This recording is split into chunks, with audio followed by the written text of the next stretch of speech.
To piece all this together, let's finish by looking at timelines. Here's a timeline of the universe, starting with the Big Bang and ending with the present day, 13.7 or 13.8 billion years of expanding universe, a subject we'll get to later.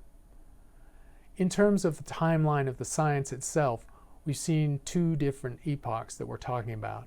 We looked at the time from Copernicus to Newton, which saw a revolution in our thinking about the universe, the birth of the scientific method, theories of physics and gravity, and the innovations brought by the invention of the telescope and the microscope.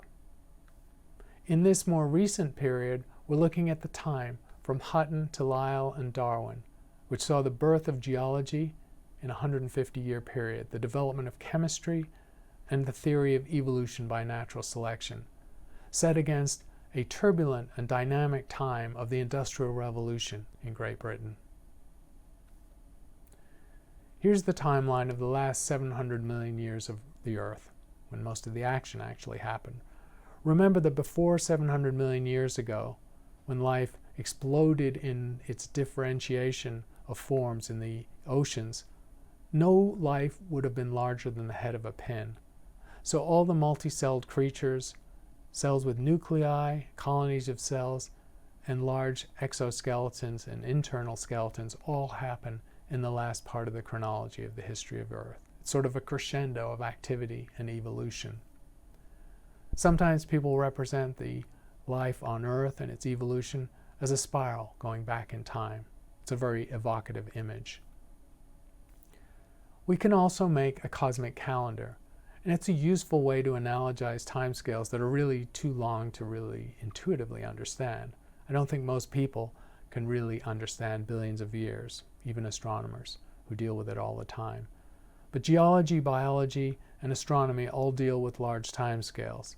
And as a handle on that, it's sometimes useful to map the history of the universe onto a cosmic calendar, where the Big Bang happened on January 1st at the New Year, and the present day is the stroke of midnight on December 31st.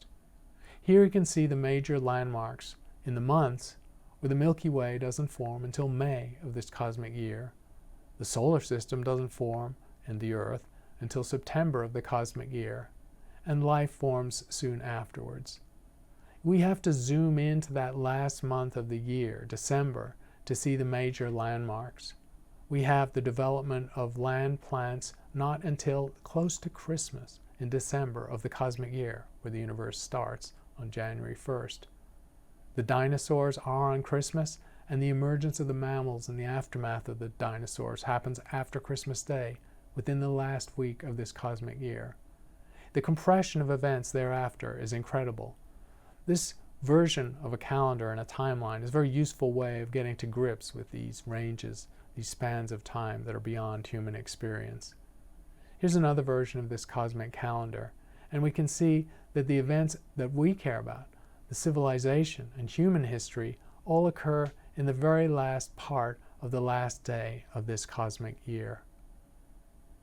To directly compare our lifetimes to the age of the universe, we are compressing the 13 billion year history of the universe into 1 year. So it's a scale factor of almost 14 million to 1. If we scale our lives down similarly, 80 years goes down by a factor of 14 billion too. And in this scale model that we're using, a human life lasts about 0.2 of a second. Our lives are literally a blink of the eye in the cosmic year, and that gives us a true sense of our insignificance in cosmic time. We'll soon see well enough our insignificance in the cosmic nature of things in the universe at large. So here's the cosmic calendar, a worthwhile way of getting familiar with biological and geological evolution. And we can home in again on the span of history of humans in our civilization and see how very recent they are. And that's the end of this module.